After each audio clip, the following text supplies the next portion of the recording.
नमस्कार, स्वागत है आपका कमोडिटी फटाफट में। आज हम कमोडिटी फटाफट में एग्री मार्केट पर खास बात करने वाले हैं और सबसे पहले हम आपको बताते हैं कि खरीफ उत्पादन का जो सरकार का अनुमान जारी किया गया है वो क्या है। वो सबसे पहले बता दें तो 2024-25 खरीफ सीजन के लिए सरकार ने जो पहला अनुमान जारी किया है उसके मुताबिक इस बार रिकॉर्ड खाद्यान्न उत्पादन का अनुमान है। 1647 लाख टन खाद्यान्न उत्पादन की संभावना है। चावल, मक्का और मूंगफली का देश में रिकॉर्ड उत्पादन हो सकता है और वहीं 1199 लाख टन से ज़्यादा चावल उत्पादन की संभावना है। 35 लाख टन से ज़्यादा यहाँ पर तुअर उत्पादन की संभावना यहाँ पर सरकार की तरफ से जारी की गई है। तो ये डेटा कह रहे हैं कि जो उत्पादन अनुमान है वो काफ़ी इस बार बेहतर दिख रहा है और ज़्यादातर जो मेजर क्रॉप्स है उसके उत्पादन काफ़ी ज़्यादा रहने की संभावना यहाँ पर जताई गई है। तो ये रिपोर्ट सरकार की तरफ से पहला फर्स्ट एडवांस एस्टीमेट है जिस पर हमने बातचीत की थी। लेकिन चलिए अब आगे बढ़ते हैं और अब आपको बताएंगे हम शुगर सेक्टर को लेकर, चीनी उत्पादन को लेकर एक अहम रिपोर्ट के बारे में कि वो रिपोर्ट क्या कह रही है। इस्मा ने वो जारी किया है। इस्मा के मुताबिक इस बार 2024-25 शुगर सीजन के लिए उन्होंने 333 lakh tonne gross sugar production का अनुमान उन्होंने जारी किया है। तो ये अनुमान किस तरह के हैं, आगे किन किन राज्यों में यहाँ पर किस तरह का ब्रेकअप है वो भी हम आपको बताने वाले हैं। एक एक करके बातचीत करेंगे। उस पर बातचीत करने के लिए हमारे साथ दीपक बल्लानी हैं, डीजी हैं इस्मा के। शुक्रिया सर, आपने वक्त निकाला ईटी नाउ स्वदेश के लिए। सबसे पहला मेरा सवाल होगा सर, ये जो उत्पादन के ग्रॉस प्रोडक्शन के जो नंबर आपने दिए हैं इसमें एथनॉल के लिए कितना डाइवर्जन होगा सर? एलोकेशन हुआ है जो अभी टेंडर आया था ओएमसीज की तरफ से, जो 836 करोड़ लीटर का जो एलोकेशन हुआ है उसमें जो शुगर को एलोकेट हुआ है उसके हिसाब से अभी 37 लाख टन का डाइवर्जन जो है वो इथेनॉल में होगा। ओके, तो ये इथेनॉल डाइवर्जन को लेकर ये अनुमान है। सर, अलग अलग राज्यों का ब्रेकअप क्या है? किन राज्यों में इस बार चीनी उत्पादन ज्यादा होने की रिपोर्ट है और कहां पे कम? देखिए, जैसे उत्तर प्रदेश है, उत्तर प्रदेश में लगभग हम लोग जितना पिछले साल था लगभग 110 लाख टन। तो हमारा अनुमान, जो हमारा ऑफिशियल अनुमान है, जो हमने सैटेलाइट इमेजिंग करके एनालिसिस किया है, तो हमारे अनुमान से लगभग ये पिछले साल जितना ही रहेगा, 110।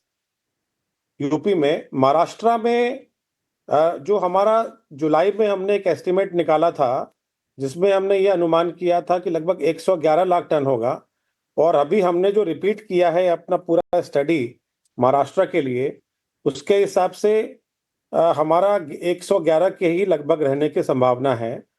कर्नाटका में जो हमारा पिछला एस्टिमेट था लगभग 56 लाख टन का, क्योंकि वहाँ रिजर्वायर का लेवल बहुत अच्छा है, पानी बहुत अच्छी बारिश हुई है, एकरेज बड़ा है, तो वो थोड़ा बढ़ता हुआ नजर आ रहा है।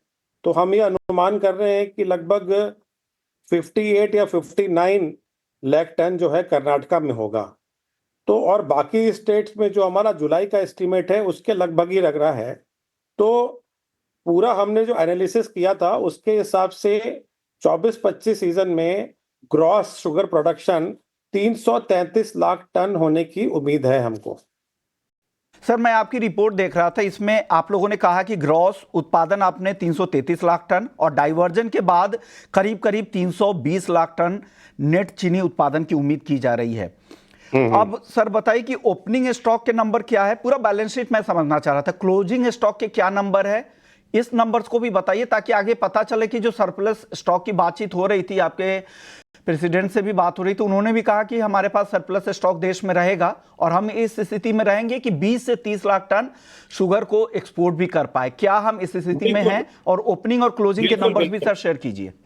बिल्कुल, देखिए, जो ओपनिंग स्टॉक हमारा 1 अक्टूबर को रहा है वो लगभग 84 लाख टन का ओपनिंग स्टॉक है, और जो अभी हम 333 का जो प्रोडक्शन का फिगर हम ले रहे हैं, आप इनको जोड़ दें और इसमें से हम लोग 37 लाख टन तो हमने डाइवर्जन हटा दिया, जो इथेनॉल में डाइवर्जन होगा।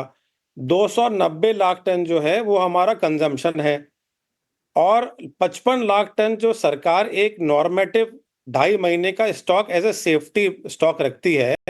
अगर इन सब को भी हटा दें तो लगभग हमारे पास 32 से 33 लाख टन एक्स्ट्रा है, और उसमें से हम ये बोल रहे हैं कि कम से कम सरकार को immediately 20 lakh tonne export allow कर देना चाहिए। क्योंकि अभी आप देखिए, इंडिया में भी शुगर मार्केट जो है, शुगर की प्राइसेस काफी नीचे है, और महाराष्ट्र में देखें, कर्नाटका में देखें, लगभग 34 रुपए या 35 रुपए किलो है, और 2 रुपए उससे ज्यादा यूपी में है, जो कि पिछले साल से भी लगभग 1 से 2 रुपए कम है।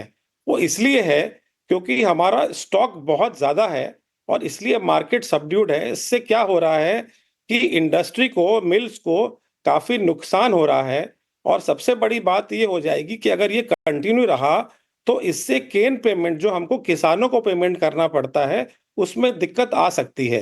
तो इसलिए हम सरकार से फिर से रिक्वेस्ट कर रहे हैं, क्योंकि आपका अब हमारे पास प्रोडक्शन फिगर भी लगभग क्लियर हो गया है, इथेनॉल डाइवर्जन का भी फिगर क्लियर हो गया है, ओपनिंग स्टॉक भी हमारा क्लियर है।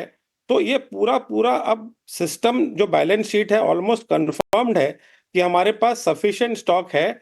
कम से कम 20 लाख तो हम आराम से कर सकते हैं एक्सपोर्ट इमीडिएटली। जिस फिगर को मैं देख रहा हूं तो मुझे लग रहा है कि 2024-25 सीजन में अगर कुल सप्लाई की अगर बात करें, शुगर जो अवेलेबल होगा मार्केट में वो करीब करीब 418 लाख टन के आसपास होगा, दीपक जी। हाँ, तो आप वही मैंने बोला 333 लाख, और जो लगभग 84 लाख जो हमारा ओपनिंग स्टॉक था उसको जोड़ देंगे तो आपने जो फिगर दिया वही होगा। सर, ये सरकार के जो नंबर हैं, फर्स्ट एस्टीमेट सरकार ने जो गन्ना उत्पादन के जारी किए हैं, वो मैं देख पा रहा हूं तो वो है करीब करीब 4400 लाख टन, 4399.3, करीब करीब 4400 लाख टन। अगर 23-24 के सीजन से अगर हम इसे देखें तो करीब करीब 3% कम दिख रहा है, क्योंकि 23-24 के सीजन में 4531 लाख टन गन्ना उत्पादन हुआ था, और 22-23 सीजन में 4905। वहां से हम धीरे धीरे कम हो रहे हैं। क्या ये चिंताजनक बात है क्या, दीपक जी? नहीं, बिल्कुल चिंताजनक बात नहीं है, क्योंकि देखिए आप जो फिगर देख रहे हैं इस बार, पिछले जो अभी गन्ना हार्वेस्टिंग होगा वो लास्ट ईयर लगा था।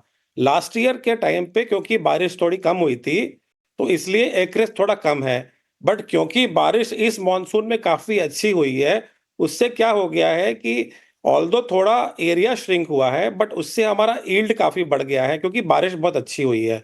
तो इसके लिए हमारा जो प्रोडक्शन है, ग्रॉस प्रोडक्शन, वो लगभग पिछले साल 340 था, इस बार हम लोग 333 के आसपास बोल रहे हैं। तो बहुत ही हल्का सा रिड्यूस हुआ है, बट अगर आप यही अगले साल देखेंगे, क्योंकि इस साल काफी अच्छा मॉनसून हो गया, तो इस बार जो हमारा गन्ना उत्पादन है या जो हमारी प्लांटेशन है वो बहुत हाई है। तो 25-26 में हमारे को बहुत अच्छा प्रोडक्शन मिलने की उम्मीद है। सर दीपक जी, एक सवाल मेरे पास और ये है कि एथनॉल डाइवर्जन के लिए ये कम नंबर आप लोगों ने क्यों दिया है? 21 लाख टन के आसपास का बाजार अनुमान लगा के चल रहा था, करीब करीब 40 लाख टन के आसपास का। नहीं नहीं, 21 लाख टन तो ये 23-24 के लिए है। ओके, देखिए 23-24 की आपको पता है कि जो सरकार ने दिसंबर में केन जूस से और बी हैवी से जो इथेनॉल डाइवर्जन को रिस्ट्रिक्शन कर दिया था, उससे डाइवर्जन कम हो गया। तो ये पिछले साल की फिगर है। इस साल की जो 24-25 की फिगर है वो लगभग 40 लाख टन के आसपास ही है। ये मैं अपडेट कर देते, एथनॉल के लिए 40 लाख टन का डाइवर्जन की संभावना है, अनुमान के तौर पे इसे हम देख सकते हैं। सर अब बात करते हैं, आप लोगों की जो डिमांड है वो है मिनिमम सेलिंग प्राइस को लेकर। सरकार की तरफ से ये बयान भी आ चुका है कि वो इसको बढ़ाने पर विचार कर रहे हैं। हालांकि आपके पास विकल्प है, मिलों के पास विकल्प है कि वो इससे ऊपर बेचे, एक्स मिल प्राइस हालांकि काफ़ी उसके ऊपर भी है। फिर सरकार को बढ़ाने में क्यों दिक्कत हो रही, ये सवाल। और दूसरा सवाल, फिर अगर आप ऊपर बेच ही रहे हैं तो आप लोगों को ये ज़रूरत क्यों है? देखिए ऐसा है कि सरकार 2018-19 में, 19-20 में जो एमएसपी लाई थी वो इस वजह से लाई थी कि मार्केट जो एक्स मिल प्राइस है वो इतना कम हो गया था कि इंडस्ट्री को ह्यूज लॉसेस हो गए थे। और अगर इंडस्ट्री को ह्यूज लॉस हो रहा है तो सबसे बड़ा इफेक्ट किसके ऊपर आएगा? सबसे बड़ा इफेक्ट किसानों के ऊपर आएगा, क्योंकि अगर इंडस्ट्री लॉस में जाएगी तो उनको केन पेमेंट करने में दिक्कत आएगी। तो ये एक बहुत अच्छी पॉलिसी सरकार ने उस समय लाई थी कि जब भी एफआरपी बढ़ाया तो एमएसपी को उन्होंने रिवाइज कर दिया, मतलब इससे नीचे एक्स मिल प्राइस नहीं रहेगा। अब 5 साल से हर साल एफआरपी बढ़ रही है। इस साल भी जो 24-25 के लिए भी जो एफआरपी अनाउंस हुई है, लगभग 6 से 8% एफआरपी इंक्रीज हो गई है। मतलब हमारा इनपुट कॉस्ट बढ़ गया है। लेकिन अगर आप हमारी शुगर प्राइस देखें, तो वो इस समय पिछले साल से भी 1 या ₹1.5 पर किलो कम चल रही है। इसका मतलब इन स्पाइट ऑफ हमारा इनपुट कॉस्ट बढ़ गया, हमें केन पेमेंट ज़्यादा देना है, बट हमारी रियलाइज़ेशन कम है, तो इंडस्ट्री को नुकसान होने की संभावना है। नुकसान होगा तो केन पेमेंट में प्रॉब्लम आएगा। इसीलिए हम सरकार से एमएसपी की डिमांड कर रहे हैं और हम बोल रहे हैं जो आपकी पॉलिसी थी, आप उसी को कंटिन्यू करो। ये कोई नई पॉलिसी नहीं है, सरकार ने 2 बार एमएसपी रिवाइज़ किया है पहले भी, 5 साल से नहीं किया है। अब हम बोल रहे हैं कि अभी इसकी बहुत ज़्यादा आवश्यकता है, क्योंकि मार्केट काफ़ी सबड्यूड है शुगर का, इससे भारी नुकसान होने की उम्मीद है। तो इसीलिए वो पॉलिसी जो आपने बनाई थी बहुत अच्छी थी, इंडस्ट्री के लिए, किसानों के लिए सब अच्छी चल रही थी। तो उसी हिसाब से एफआरपी के इंक्रीज के हिसाब से एमएसपी भी अभी इंक्रीज कर देनी चाहिए, जो कि लगभग ₹39 के हिसाब से हमारा डिमांड था, जो एक फॉर्मूला बेस्ड है। हमने बोला था कि भाई इंस्टीट्यूशनलाइज कर दीजिए कि जब भी एफआरपी इंक्रीज हो तो एमएसपी इंक्रीज हो जाए उसी फॉर्मूला से जो आपने पहले फॉर्मूला यूज किया था। तो 39 कर देंगे तो कम से कम ये मार्केट हमारे कॉस्ट ऑफ प्रोडक्शन तक आ जाएगा। कॉस्ट ऑफ प्रोडक्शन जो हमने वर्कआउट किया था पूरा ऑल इंडिया, हाईली एफिशिएंट मिल लिया, सिंगल मिल लिया, छोटे मिल लिया, उसके हिसाब से जो इस्मा और फेडरेशन ने वर्कआउट किया था, लगभग ₹41 के आसपास कॉस्ट ऑफ प्रोडक्शन आ रहा था। उस फॉर्मूला से हम बोल रहे हैं ₹39 आप एमएसपी कर दीजिए। सरकार को हमने सब एक्सप्लेन किया है और हमें उम्मीद है कि सरकार इसके ऊपर बहुत ही जल्द कोई फैसला लेगी।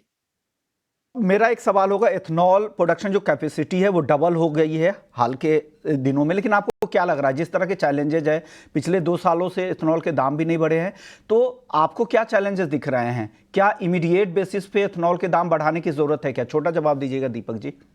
बिल्कुल, बहुत ही आवश्यक है ये। देखिए पिछले साल भी रिवाइज़ नहीं हुआ और पिछले साल तो हमको दूसरा धक्का लगा क्योंकि हमारा सडनली रिस्ट्रिक्शन आ गया, तो इंडस्ट्री ने बहुत लॉस देखा पिछले साल। इस बार फिर एफआरपी बढ़ गया, हमारा इनपुट कॉस्ट बढ़ गया, हमारा कन्वर्जन कॉस्ट बढ़ गया और अभी भी इथेनॉल के प्राइस करेक्ट नहीं हुए हैं। और सरकार का ये एक प्रोग्राम है, बायोफ्यूल का प्रोग्राम है, सरकार की एक कमिटमेंट है। उस कमिटमेंट के बेसिस पे पूरी इंडस्ट्री ने लगभग 40,000 करोड़ का इन्वेस्टमेंट किया हुआ है। अगर प्राइस रिवाइज़ नहीं होगा और इंडस्ट्री को लॉस होगा, केन पेमेंट तो किसानों को प्रॉब्लम होगी ही होगी, इंडस्ट्री को भी बड़ा सेटबैक लगेगा।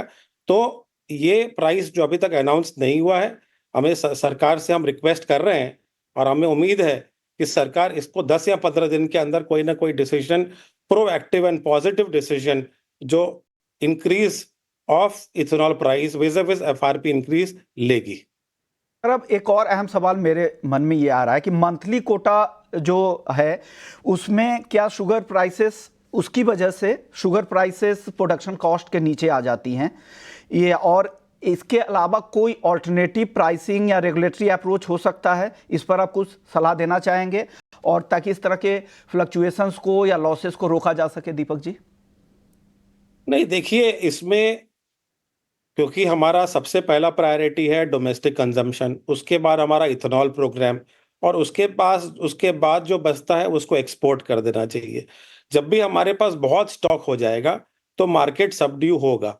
अब कोटा सिस्टम जो रिलीज मैकेनिज्म है उसमें कई जगह हम रिफॉर्म ला सकते हैं, उसको कई जगह बेहतर करने की उम्मीद है, उसमें रूम है, वो तो एक बात है ही। लेकिन जो हमारा सरप्लस स्टॉक है वो अगर हम एक्सपोर्ट कर दें तो एक तो हमारी रियलाइजेशन भी हो जाएगी, हमें केन पेमेंट में ईज़ी भी होगा और मार्केट की जो शुगर प्राइस है वो भी स्टेबलाइज़ हो जाएगा। आई थिंक इसमें कहीं न कहीं एक बैलेंस बनाने की ज़रूरत है कि भाई कंज़म्पशन, इथेनॉल प्रोग्राम और एक्सपोर्ट। अभी एक्सपोर्ट जो बिल्कुल रिस्ट्रिक्टेड है, आपको मालूम है इसमें लगभग 4 या 5 महीने से हमने ये रिक्वेस्ट किया हुआ है कि लगभग हमको 20 लाख टन एक्सपोर्ट दे दीजिए। क्योंकि हमें मालूम था कि इतना स्टॉक कैरी करना, इसका मतलब ये इंडस्ट्री के लिए कहीं न कहीं एक प्रॉब्लम की विषय है ही।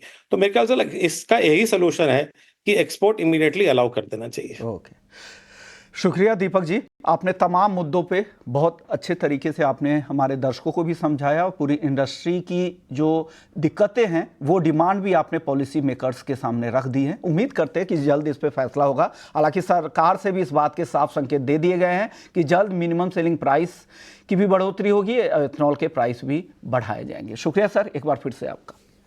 चलिए आगे बढ़ते हैं और एक और एग्री मार्केट को लेकर एक अहम खबर यह है कि DORB यानी डी ऑयल राइस ब्रांड यानी DORB के एक्सपोर्ट बैन पर ये बैन हटाने की मांग तेज हो गई और इस पर बातचीत करने के लिए हमारे साथ सॉल्वेंट एक्सट्रैक्टर्स एसोसिएशन के ED बीबी मेहता जी जुड़ गए हैं। बीबी मेहता जी, मेरा पहला सवाल आपसे ये होगा कि डी ऑयल राइस ब्रांड क्या दूध की कीमतों में तेजी के लिए जिम्मेदार था? क्या इस वजह से ही एक्सपोर्ट बैन किया गया और इसका मार्केट में इस बैन होने के बाद मार्केट में क्या असर हुआ है और अब आप लोग क्यों इस एक्सपोर्ट बैन को वापस लेने की मांग कर रहे हैं? देखिए, इंडिया में डीओल राइस मिल लगभग 50 लाख टन पैदा होता है और मेनली यूज कैटल फीड में होता है। वेस्ट बंगाल सबसे बड़ा राइस प्रोड्यूसर स्टेट है और वहाँ सबसे ज्यादा राइस ब्रांड मिल रहा है और राइस ब्रांड वहाँ सबसे प्रोसेस भी हो रहा है और डीओल राइस ब्रांड पैदा होता है, मगर वहाँ कैटल फीड इंडस्ट्री नहीं है। उसके वजह से वहाँ के सारे प्लांट लिटरली बंद पड़े हुए हैं, तो कैपेसिटी अनयूटिलाइज। ये क्यों हुआ वो मैं आपको बताऊं। 2023 जुलाई में डीओल राइस ब्रांड के दाम थे कुछ 18,000 रुपये पर टन और तभी कोऑपरेटिव लाइक एनडीडीबी अमूल ने कंप्लेन की थी कि भाई ये दूध के भाव इसके लिए बढ़ रहा है कि कैटल फीड के भाव बढ़ रहा है और कैटल फीड में mainly deoiled rice bran about 25% use हो रहा है, इसके वजह से दूध के भाव बढ़े हैं। तो आप उसके और उसका रीजन है कि वो एक्सपोर्ट ज्यादा हो रहा था। आज 50 लाख टन के सामने 5 लाख टन एक्सपोर्ट और 10 लाख से ज्यादा नहीं, 10% ज्यादा नहीं था और तभी गवर्नमेंट ने ठीक समझा होगा जो भी हो और बैन कर दिया। हमने बार बार लिखा कि भाई डीओल राइस ब्रांड इसके लिए जिम्मेदार नहीं है। आज क्या हुआ है, डीओल राइस ब्रांड जो 18,000 रुपये थे जो जुलाई 23 9,000 से 10,000 पर टन हो गया, आधे दाम हो गए। और क्या हुआ, दूध के दाम तो बढ़े। क्यों बढ़े? अगर मेरा डीओल राइस ब्रांड जिम्मेदार था तो दूध के भाव भी गिरना चाहिए क्योंकि मेरा तो आधा हो गया। वो नहीं हुआ है। इसका क्लियर दिख रहा है कि भाई डीओल राइस ब्रांड जिम्मेदार नहीं है इसके लिए दूध के भाव बढ़े। तो एक था। दूसरा, जो डिमांड सप्लाई अगर सिचुएशन करे, आज जो सारे वहां के जो डीओल राइस ब्रांड बनता है वेस्ट बंगाल ओडिशा में, उसकी मार्केट है अपना गुजरात या तो सदर्न इंडिया, और उसका जो रेलवे फ्रेट इतना ज्यादा है, उससे बेहतर है कि वो लोग यहाँ से एक्सपोर्ट करें। एक्सपोर्ट में दाम भी अच्छे मिलते हैं और फ्रेट कम है, तो इसके वजह से अब तक वो export was only outlet for them कि भाई जितना पैदा करते थे उसके आउटलेट वो था। अभी 2 साल से बंद कर तो उससे क्या हुआ, एक तो डीओल राइस ब्रांड की एक्सपोर्ट बंद हो गया, दूसरा इससे वजह से राइस ब्रांड प्रोसेसिंग कम हो गया, तीसरा राइस ब्रांड जो raw material direct consumption feed में होने लगा, उसके वजह से राइस ब्रांड ऑयल का भी प्रोडक्शन कम हुआ। तो ये सारे फैक्टर है कि क्योंकि डीओल राइस ब्रांड का बैन करने के, और बैन करने की जो वजह हो तो है ही नहीं अभी।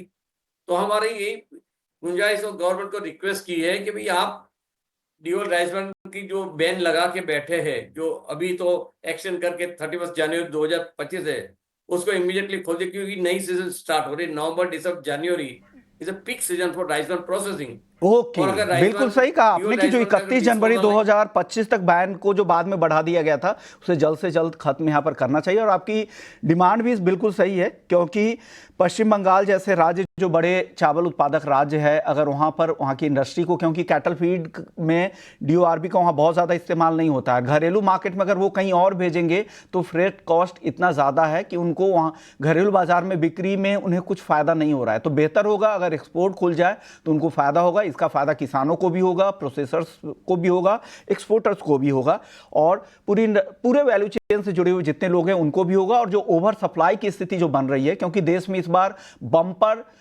राइस प्रोडक्शन का अनुमान है। सरकार का पहला अनुमान भी, फर्स्ट एस्टिमेट भी जारी हो चुका है। वहां पर भी कहा जा रहा है कि इस बार रिकॉर्ड उत्पादन का अनुमान है, लेकिन रिकॉर्ड उत्पादन होगा तो बाद के बाई प्रोडक्ट्स का क्या होगा। लेकिन मेहता जी, अब एक मेरा सवाल ये है, अगर इस तरह की अगर दिक्कतें होती है, अगर बैन लगाए जाते हैं, तो क्या इससे राइस ब्रान ऑयल के उत्पादन पर भी असर होगा? अगर सरकार इस पर अगर डीओआरबी के एक्सपोर्ट बैन हटाती है तो दोहरा कदम हो सकता है। एक तो आप ऑल्टरनेटिव बाकी खाने के तेल के उत्पादन की बात कर रहे हैं कि बाकी चीज़ों पे भी फोकस करना चाहिए, तो एक तो आप उसे भी बढ़ा सकते हैं और साथ ही एक्सपोर्ट बैन के साथ साथ किसानों को भी खुश कर सकते हैं कि एक साथ दो फैसले एक साथ हो सकते हैं क्या इससे?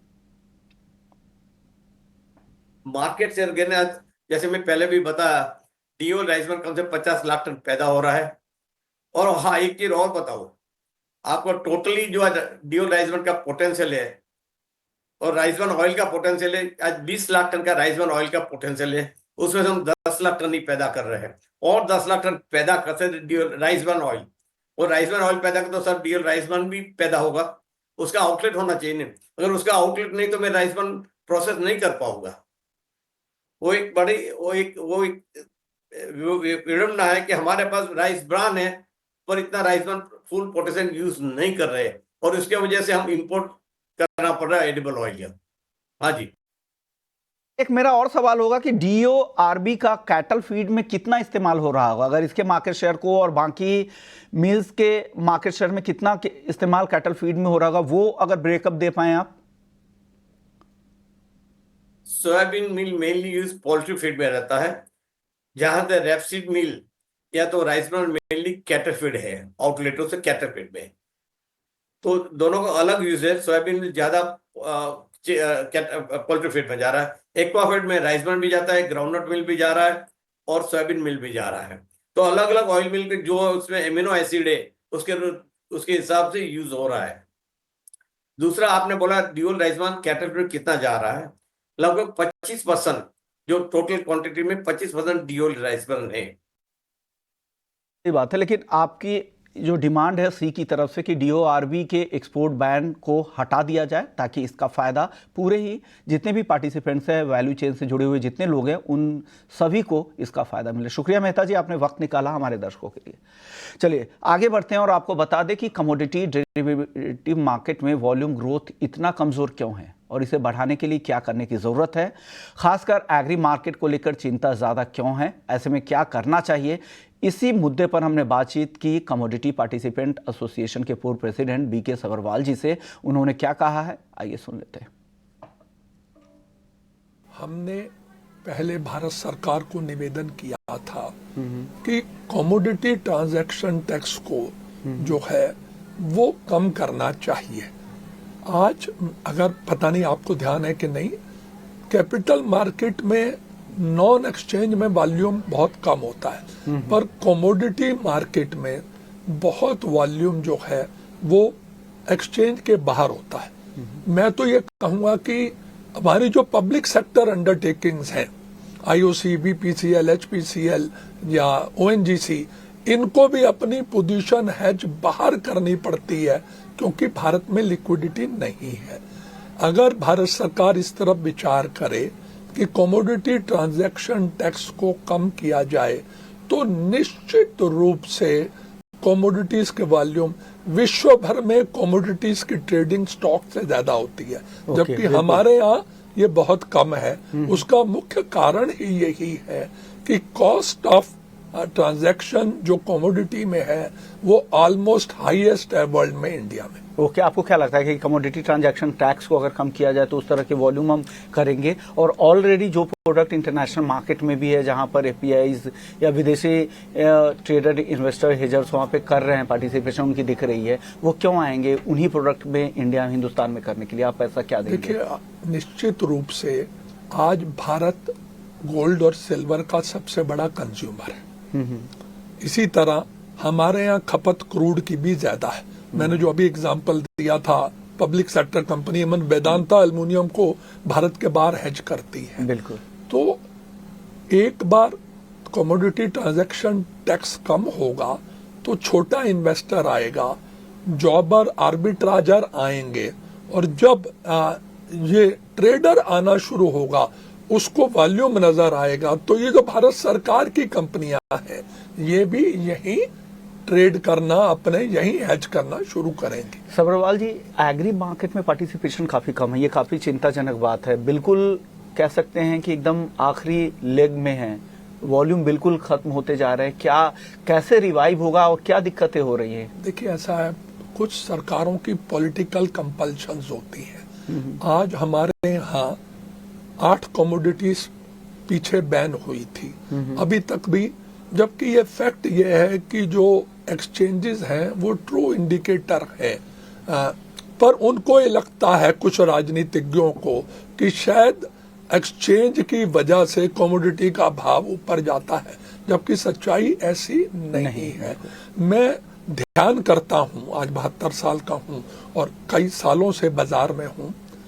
आज से कुछ साल पहले जब कमोडिटी एक्सचेंज नहीं थे तो प्रोड्यूसर और एंड यूजर के बीच में कमोडिटी का कई गुना का अंतर होता था भाव का, जो अब इन एक्सचेंजेस की आने की वजह से कम हो गया है। और मेरा तो ये पूरा विश्वास है कि अगर सब कमोडिटीज को वापस भारत सरकार चालू कर दे तो ऑन दी कॉन्ट्ररी भाव घटेंगे ही।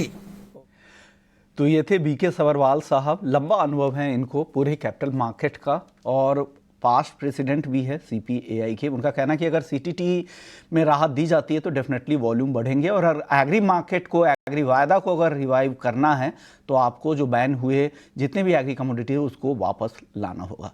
चलिए, इसी नोट पर हम कमोडिटी फटाफट को यहीं समेटेंगे, लेकिन बाकी खबरों के लिए आप बने रहिए हमारे साथ।